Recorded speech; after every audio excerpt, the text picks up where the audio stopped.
Hola de nuevo, vamos a explicar en este vídeo los siguientes protocolos de aplicación que hemos visto, que vimos en el anterior vídeo que íbamos a explicar, ¿vale?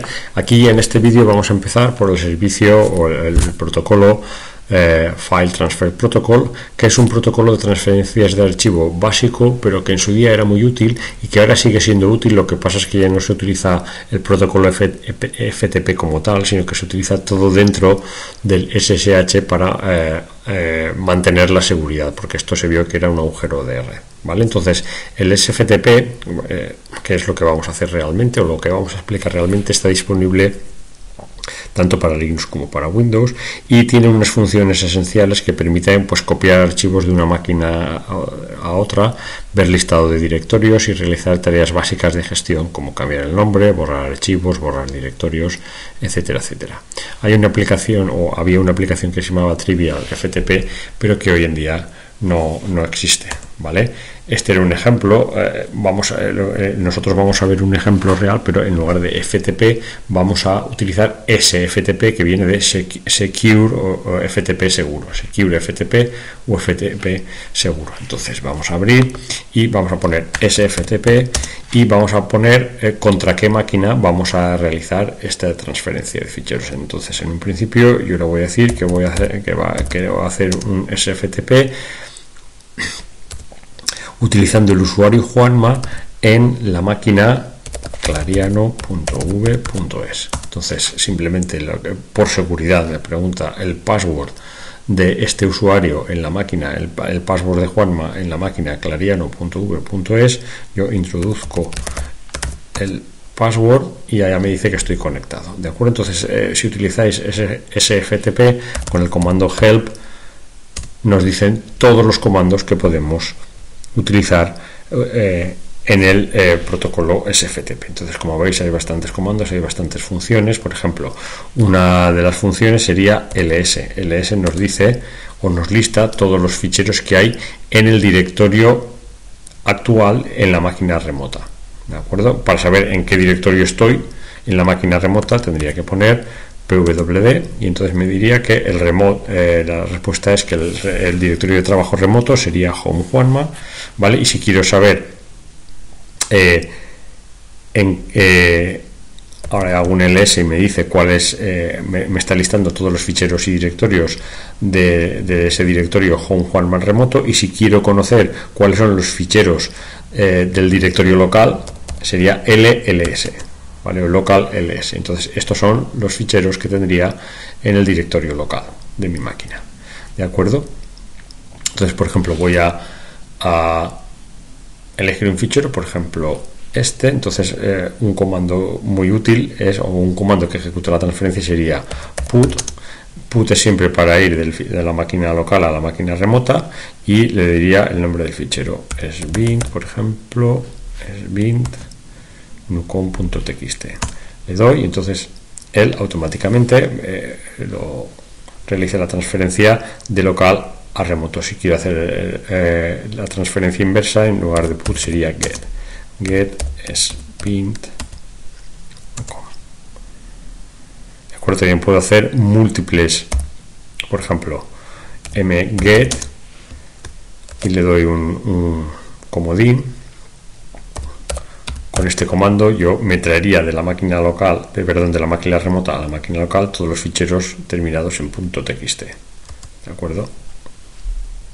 Como vemos, en este caso solo hay uno y solo ha cogido uno, ¿de acuerdo? En fin, tenemos múltiples comandos que podéis, repito, con el comando help aprender a utilizar para hacer una transferencia básica, ¿de acuerdo? También podemos crear directorios y borrar ficheros, ¿de acuerdo? Con lo cual hay que utilizarlo con responsabilidad. Bien, para salir simplemente comando quit.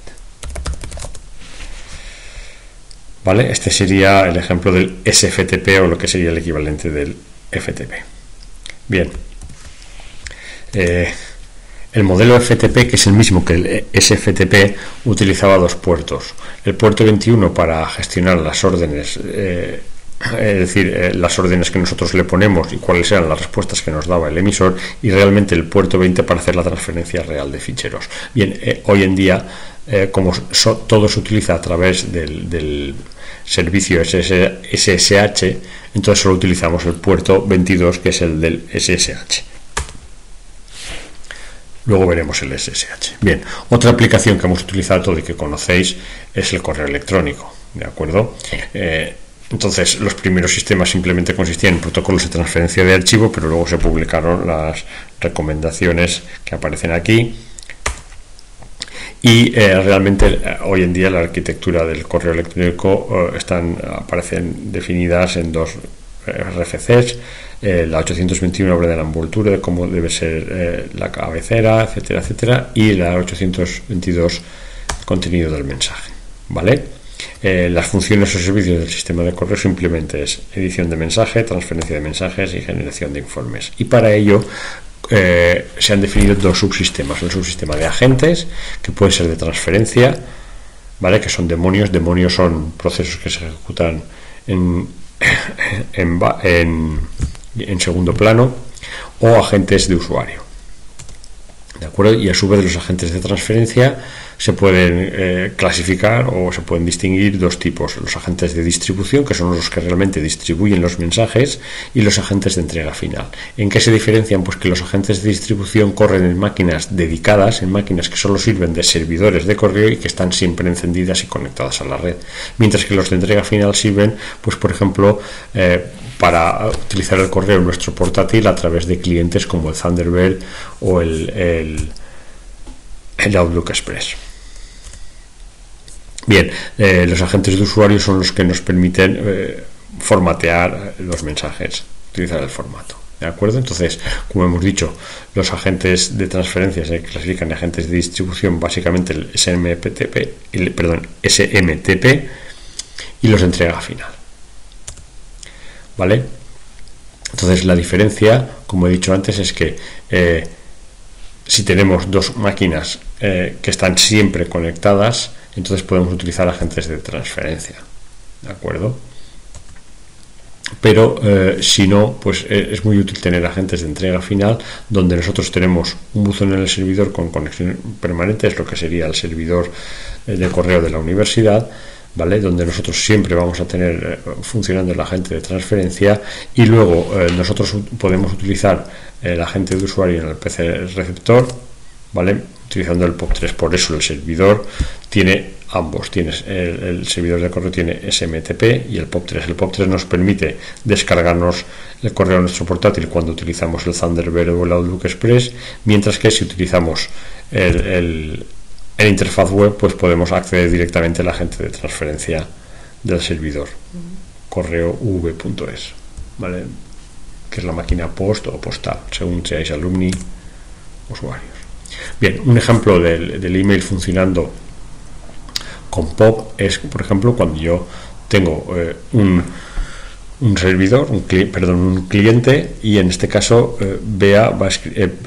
Ana va a escribir a Bea. Pues escribe el mensaje en el portátil, ¿de acuerdo? Y utilizando el protocolo SMTP envía este correo al servidor de correo, ¿vale? Entonces el servidor de correo de la organización de Ana, lo primero que hará será una búsqueda, es decir, el siguiente paso, el 2, será una búsqueda al servidor de nombres de la organización de Bea, es decir, la organización de destinatario, y le preguntará quién es el servidor de correo de esa organización. El servidor de nombres le contesta en el paso 3 quién es el servidor de correo, y una vez que sabe quién es el servidor de correo, pues utilizando el protocolo SMTP, el servidor de la organización de Ana ya se puede comunicar con el servidor de destino, que es el de la organización de Bea, ¿vale? El servidor de destino almacenará este mensaje, y cuando Ana, utilizando el protocolo POP3 o el protocolo que tenga de agente de entrega final, de usuario de entrega final, se conecte desde su portátil, pues entonces se conectará al servidor, descargará el mensaje y lo podrá ver, que este es el paso 5 que aparece aquí. Bien, y el siguiente protocolo es el Telnet, que hoy en día es obsoleto y está en desuso, ¿vale? Y la idea es como su propio nombre indica, la Telnet viene de Terminal Networking, que es un poco conectarse a una terminal remota. ¿Vale? Hoy en día esto ya no se utiliza por cuestiones de seguridad que veremos en el tema 5 y se ha sustituido por el SSH. ¿Vale? Entonces, en lugar del puerto, el Telnet utiliza el puerto 23, pero SSH utiliza el puerto 22. Vamos a ver un ejemplo de SSH. Por ejemplo, yo hago SSH y me voy a conectar con el usuario Juanma a la máquina, por ejemplo, clariano.v.es. ¿Vale? Me pide el password y una vez que me dice el password, ya me he, digamos, he entrado en esta máquina. Entonces ahora yo puedo utilizar la terminal como si estuviera en la máquina remota. Puedo ver dónde estoy, puedo cambiarme, puedo hacer un LLS, puedo cambiarme a cualquier directorio, puedo borrar y puedo utilizar cualquier comando de shell como si estuviera en esa máquina remota. ¿De acuerdo? Por eso es bastante útil, porque puedo ejecutar programas, puedo hacer cualquier cosa. ¿De acuerdo? Por ejemplo, puedo borrar ficheros.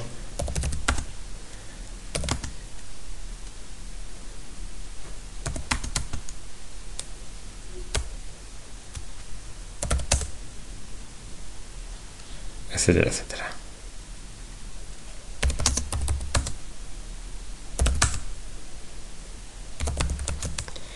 Ahí.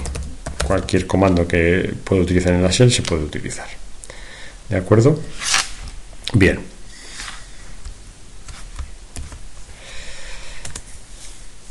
Entonces, este sería un ejemplo, pero ya hemos visto un ejemplo de uso de SSH, ¿vale? Y el esquema, pues, es lo mismo que el SSH, ¿vale? Al final de una máquina te conectas a una máquina remota, en caso de Telnet utilizando un puerto, pero el puerto 21, pero en el caso de Secure Shell se utiliza el puerto 22, ¿vale? Entonces vamos a hablar un poquito del Secure Shell, que es lo que realmente se utiliza. Es un protocolo, ¿vale? Y además un nombre de programa que lo implementa, ¿vale? Por lo tanto son dos cosas, es una aplicación y además un nombre de programa, y como ambas se llaman igual, pues hay veces que hay confusión, pero tenéis que tener claro que son ambas cosas, ¿vale? Entonces la aplicación y el protocolo lo que permiten es el acceso a un ordenador desde otro ordenador utilizando una conexión TCP, ¿vale? Bien, permite además simular sesiones FTP cifradas y gestionar claves, es decir, permite SFTP, ¿vale? Que ya lo hemos visto antes, y el acceso se hace a través del puerto 22. Entonces, fijaros, ahora vamos a repetir, vamos a repetir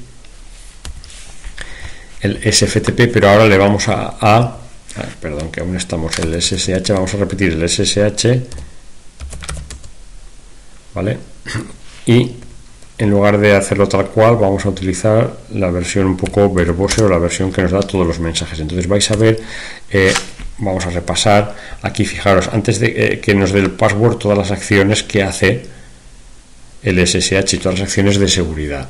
¿De acuerdo? Entonces lo primero nos está diciendo en esta línea de aquí que utiliza el OpenSSL. Esto es un protocolo de seguridad que ya veremos en el tema 5, ¿vale? Entonces lo que hace cuando nosotros le damos a SSH es, lo primero, siempre busca en el fichero /etc/ssh config cuál es la configuración de SSH, ¿vale? A continuación lo que nos está diciendo es que, vale, voy a intentar a la máquina tal, fijaros en el puerto 22, ¿de acuerdo? Si tenemos autorización de conexión, se establece la conexión y a continuación hay que autentificar al usuario, ¿vale? Por eso miran los ficheros de identidad, estos en el fichero de identidad de mi usuario, ¿vale? .sh RSA, porque utilizamos el protocolo de seguridad RSA, ¿vale? Va mirando en los distintos ficheros de identidad que hay en este fichero, ¿vale? Hasta que al final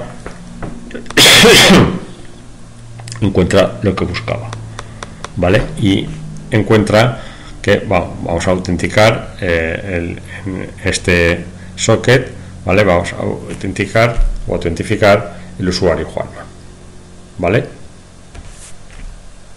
Entonces, si el protocolo de seguridad se cumple y está permitido, ¿vale?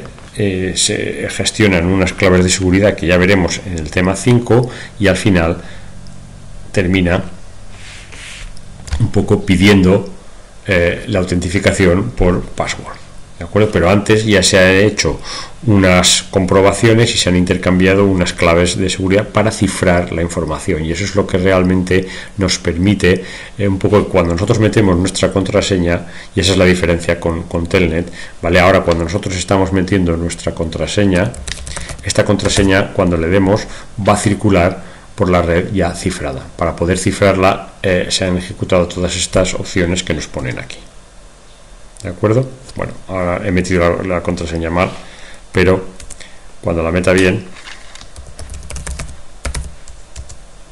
ahora sí que realmente entra y nos va a permitir ya ejecutar el comando SSH como siempre. Bien, para salir con éxito. Vale, pues esto es todo en cuanto a los protocolos Telnet, correo y SSH y FTP. Espero también que os haya gustado.